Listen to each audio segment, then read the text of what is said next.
Catherine Anderson rented a mansion in Beverly Hills, believing she was back on top.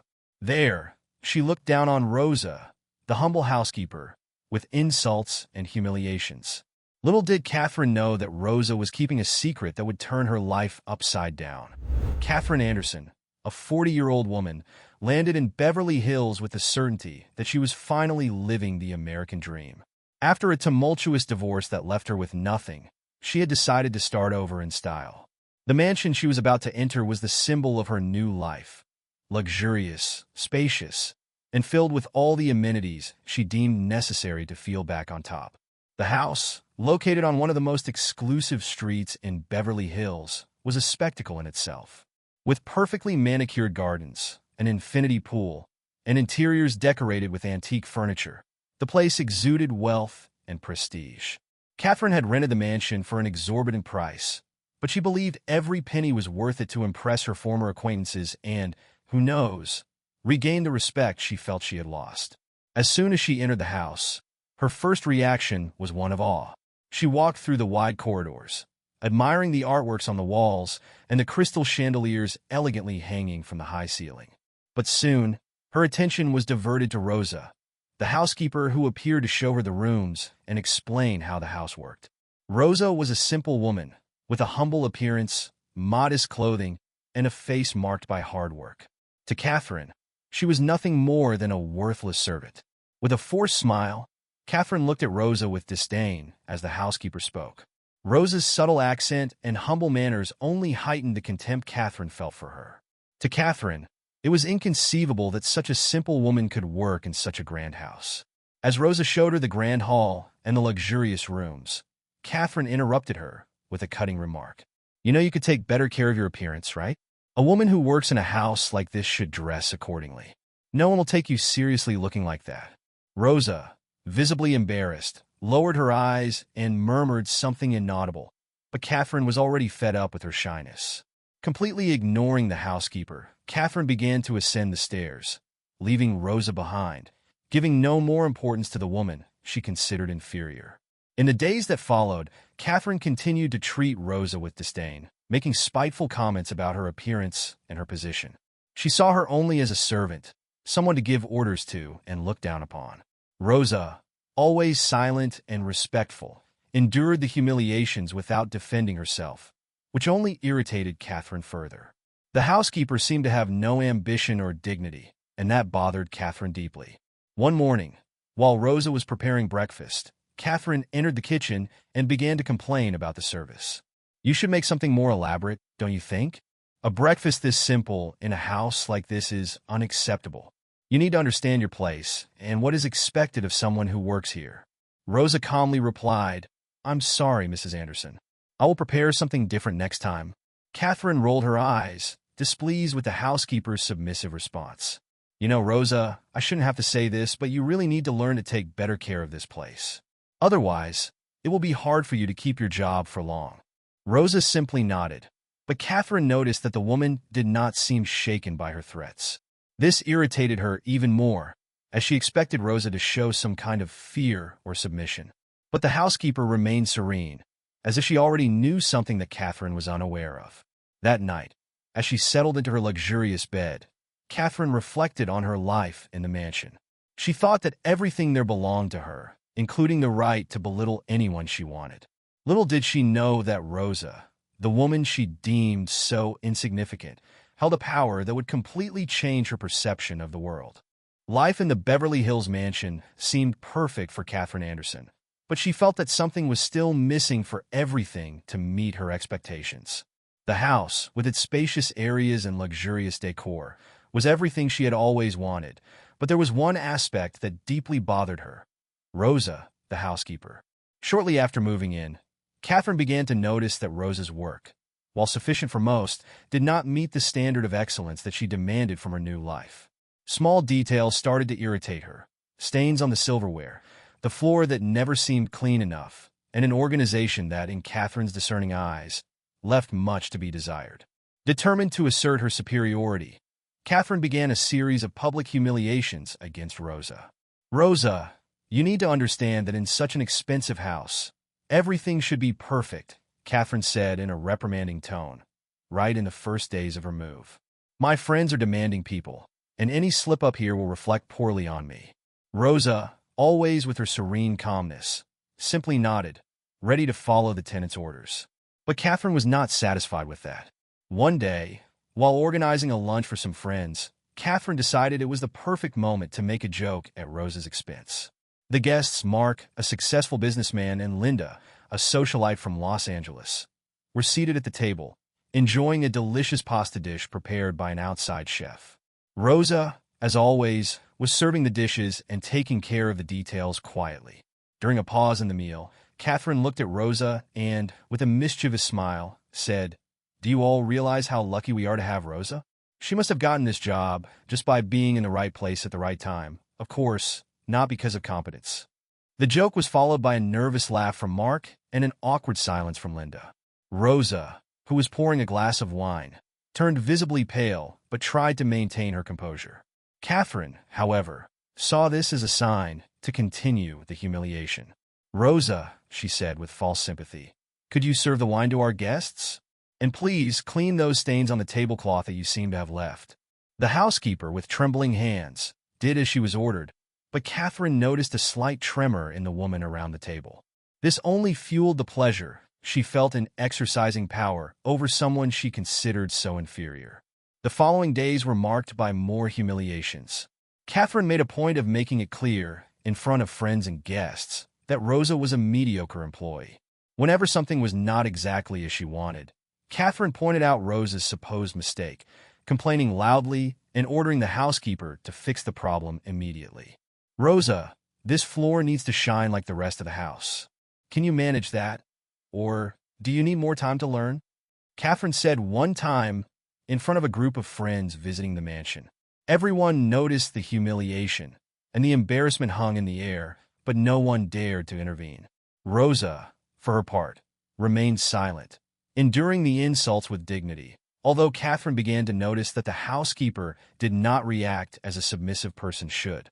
There was something in her gaze, a resilient calmness, as if she were holding a deep secret. But Catherine ignored this, continuing to treat Rosa with the disdain she deemed necessary to assert her superiority. The mansion, with its spacious halls and luxurious decor, was illuminated by dozens of candles, creating a sophisticated atmosphere for the dinner that Catherine Anderson had organized. It was a perfect opportunity to impress her wealthy friends and restore her social standing after the divorce. Catherine had planned every detail meticulously, hiring renowned chefs to prepare a banquet worthy of Beverly Hills. Rosa, the housekeeper, was chosen to serve the guests, and Catherine saw this as a way to reinforce her own superiority. As the guests settled at the table, Catherine began to make snide comments about Rosa, seizing every opportunity to belittle the housekeeper in front of everyone. "I really don't understand how someone like Rosa can work in such a beautiful house," Catherine said, laughing arrogantly. "Anyway, it's the money that's here, not her competence. The house is only beautiful because I pay a lot for it."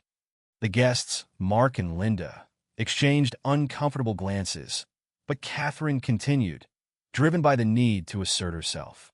She watched Rosa with a malicious smile as the housekeeper, visibly nervous, tried to fulfill her task of serving the dishes and wines. During dinner, the tension escalated as Catherine insisted on highlighting Rosa's supposed incompetence. She made cruel jokes, suggesting that the housekeeper was only there by luck, and that any slip-up in the house was her fault. Rosa, who had been trying to stay calm until then, was clearly on the verge of an emotional breakdown, but Catherine, determined to carry on, did not notice the signs. It was then that, while trying to serve a glass of wine to Catherine, Rosa accidentally spilled a bit of the red liquid on the table. Silence immediately filled the room, but Catherine, furious, shouted without hesitation, "Rosa, look what you've done!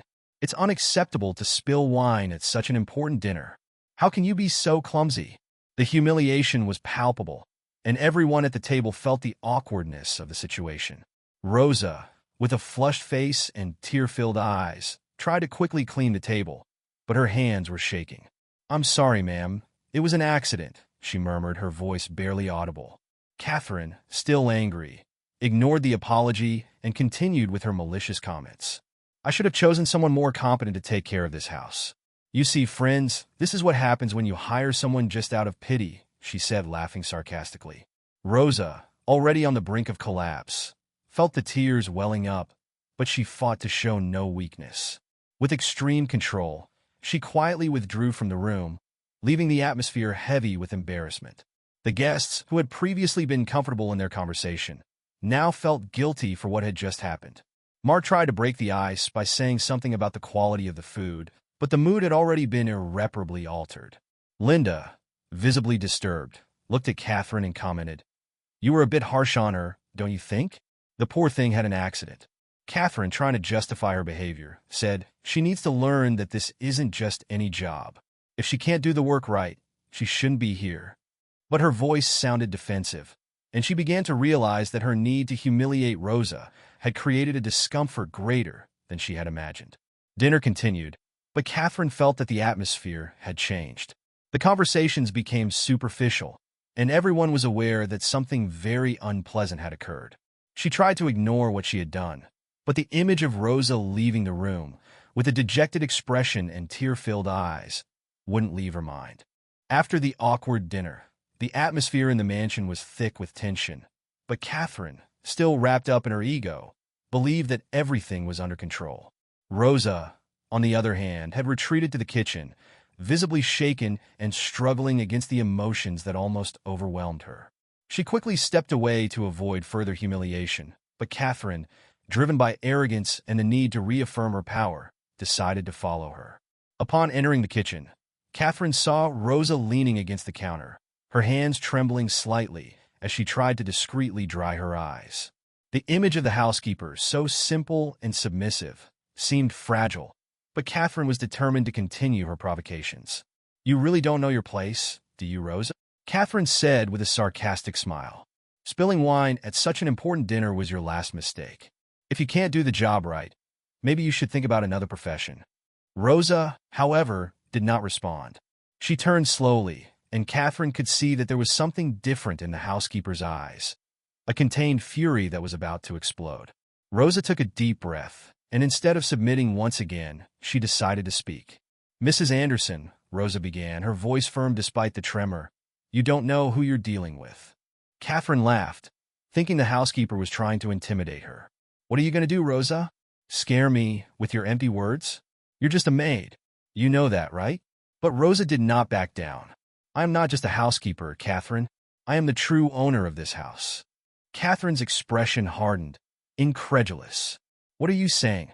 This is ridiculous. You're nothing more than a simple woman who takes care of the house. Who do you think you are to make such a claim?" Rosa, now out of patience with the provocations, went to a drawer and pulled out some documents. Trembling slightly, but determined, she extended them to Catherine. "Here are the papers that prove this house belongs to me. I inherited it from my husband, James Martinez. He was the owner of the mansion, and I am the true owner." Catherine took the documents, still doubting what she was about to see. But as she examined the papers, her heart began to race.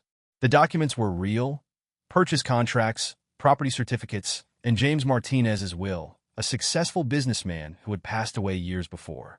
Rosa, with her humble appearance and discreet accent, was, in fact, the owner of the mansion that Catherine had rented. I can't believe it," Catherine murmured, her voice almost faltering. "This can't be true. You're lying." "I'm not lying," Rosa replied, with a calmness that contrasted with Catherine's growing agitation. "My husband built this house, and I inherited it. You may have rented it, but I am the one who truly runs things here." Catherine, in shock, began to laugh nervously, thinking it was a cruel joke. "You? The owner of this house? That's impossible. Look at you, Rosa. You don't look like someone who lives in a mansion at all." Rosa, with dignity, explained, "I chose to live simply. The money and the house are just part of what my husband left. What matters to me is respect, something you clearly do not understand." Catherine, still trying to regain her composure, felt the ground open beneath her feet. All the humiliations she had inflicted, all the offenses directed at Rosa, now seemed like a great trap she had dug for herself. The housekeeper she despised was, in fact, the true owner of everything around her. Catherine Anderson was paralyzed, Rosa's words echoing in her mind as she tried to process the devastating reality. She had been deceived all along. The woman she had seen only as a simple and inferior housekeeper was, in fact, the true owner of the luxurious mansion she had rented for an exorbitant price. The shock hit her like a punch to the stomach, and for a moment, she didn't know what to say or do. Rosa, on the other hand, was already determined. Firmly, she stated, "Catherine, I will no longer accept your disdain and arrogance. You and your daughter need to leave this house immediately." Those words sounded like a decree, and Catherine tried to protest, the reality of her defeat beginning to sink in. "But, Rosa, I beg you, I can change. Please, give me a second chance. I promise I will treat you with respect. Sophie and we need this place." Her voice was desperate, and the fear of losing everything began to overwhelm her. Rosa, cold and resolute, cut off any hope that Catherine still had. "No, Catherine, I have made my decision. You and your daughter will leave the mansion. I no longer want to live under the same roof as someone who humiliates and despises me." Catherine, with no alternative, felt despair take over her being. She knew she had no way to contest Rosa's authority now. The housekeeper, with her calmness and dignity, was in control, and everything Catherine had done to belittle her had backfired brutally. With her shoulders slumped, Catherine went to the room where Sophie was and began to pack their bags, the reality of their expulsion starting to materialize. Sophie, who did not fully understand what was happening, looked at her mother with confusion. "Why are we leaving, Mommy? I like it here." The girl's voice trembled, and Catherine felt her heart shatter at the sight of her daughter's innocent gaze. "I know, dear, but we have to go." "We have no choice," Catherine replied, trying to hide her own tears. She was devastated, but needed to be strong for Sophie. As mother and daughter packed their things, Rosa remained in the living room, watching with an impassive expression. She had endured Catherine's disdain for far too long, and now, seeing the woman who had humiliated her being forced to leave was a relief. Deep down, she hoped that Catherine would learn a lesson about respect and humanity. Catherine tried to hurry the process, but the anxiety and weight of the shock made everything more difficult. Each item she placed in the suitcase seemed to carry the weight of her shame and failure. Looking out the window, both Catherine and Sophie saw the mansion in a new light, realizing that despite all the luxury, the place could never truly be a home for them, especially after what they were experiencing. When they finally finished packing, Catherine and Sophie descended the stairs, and the silence that hung in the house was almost deafening. Rosa, still with her impassive demeanor, addressed Catherine one last time. "I hope you reflect on how you treated people. Respect is something that is earned, but for now, you need to go." Catherine, with tears in her eyes, simply nodded, knowing there was nothing more to be said. She and Sophie left the mansion, taking with them not only their bags, but also the harsh reality of their downfall. Under Rosa's serene and impassive gaze, mother and daughter left the place they believed was the beginning of a new life, but which had turned into the final chapter of their arrogance and illusion. Desperate, mother and daughter began to explore the less affluent neighborhoods of Los Angeles. But even there, the owners seemed to recoil at the mention of Catherine's name. It was as if an invisible cloak of rejection had been cast over them. Catherine, who had always been well regarded in the local society, now felt like a pariah, invisible and powerless. Sophie, sensing the growing tension, tried to maintain hope, but with each refusal, her confidence in her mother waned. "Why does nobody want to rent us a house, Mommy?" Sophie asked, gripping her mother's hand tightly. Her voice was low, almost a whisper, but it carried the weight of a growing fear. Catherine stopped in front of yet another property for sale, a small house with a poorly kept garden. She took a deep breath, trying to hide her frustration from her daughter. "I don't know, dear. It must be because of our situation, but we will find a place. We have to keep trying." But in truth, Catherine already knew what was happening. The refusals were not due to a lack of funds or good references. It was Rosa, her former friend, now rival, who was behind each denial. Knowing the social circles and property owners in the area well, Rosa had put her silent revenge into action, using her influence to block any attempt by Catherine to rebuild her life. Anger began to consume Catherine. How could Rosa be so cruel? After years of friendship, Was she willing to destroy her over a man? The fury turned into despair when, after receiving yet another rejection call, Catherine realized she was out of options.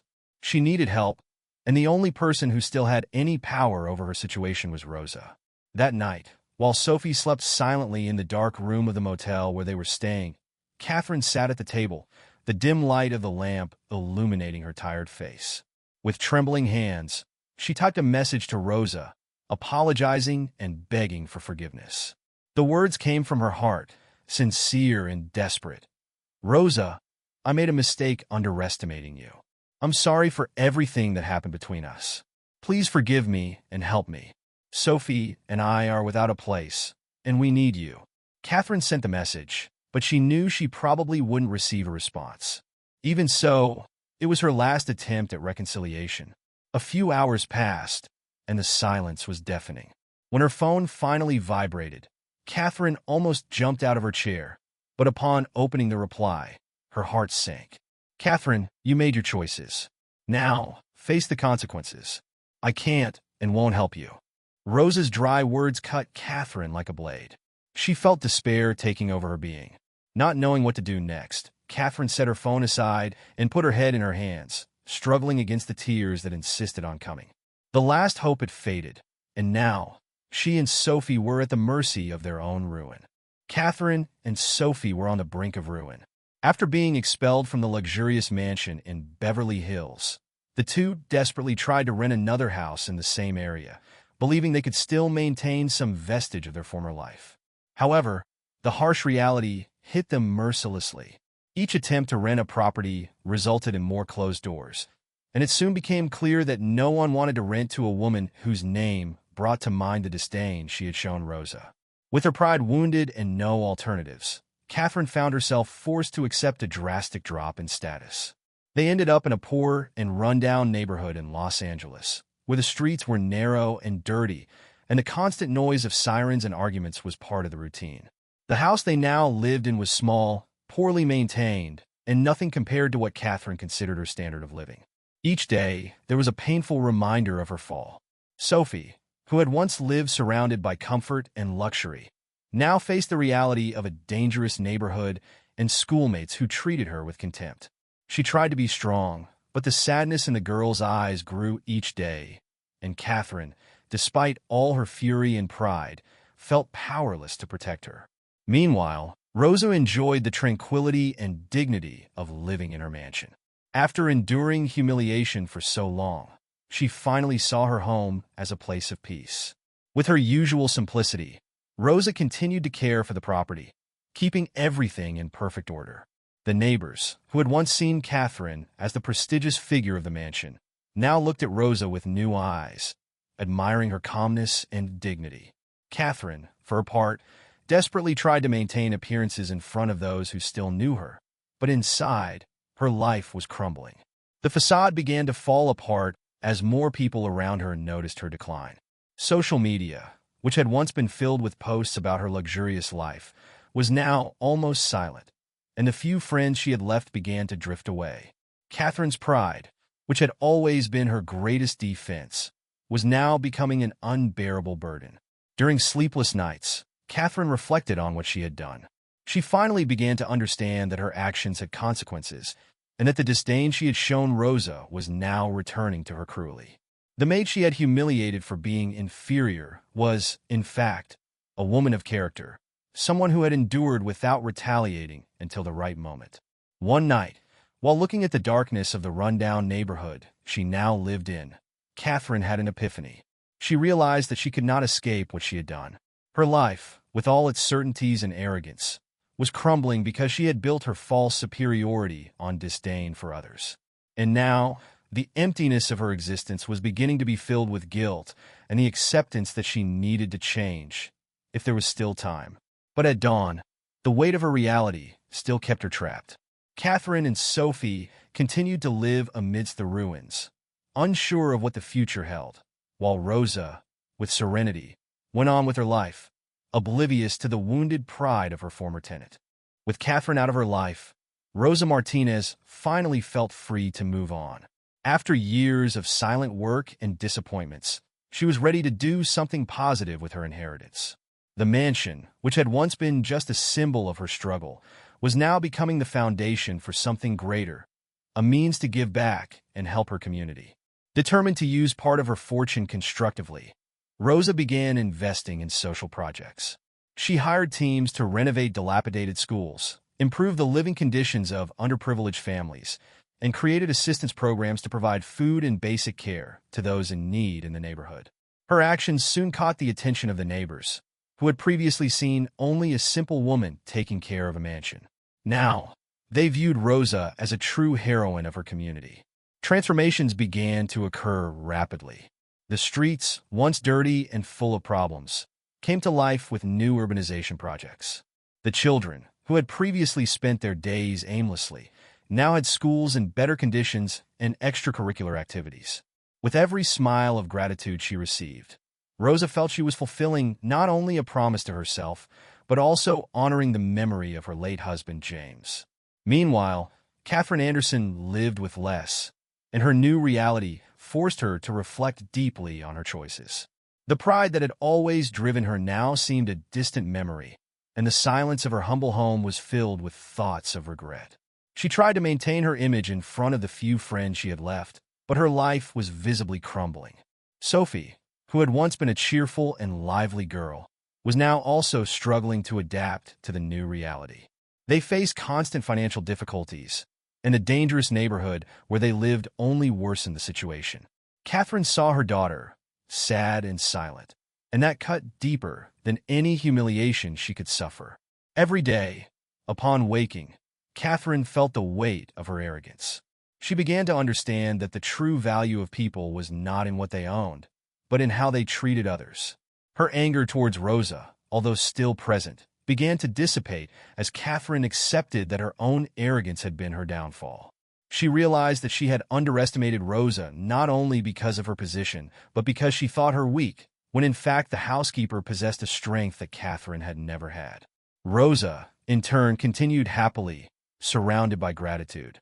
She earned the respect of her community and, with humility, continued to work to improve the lives around her.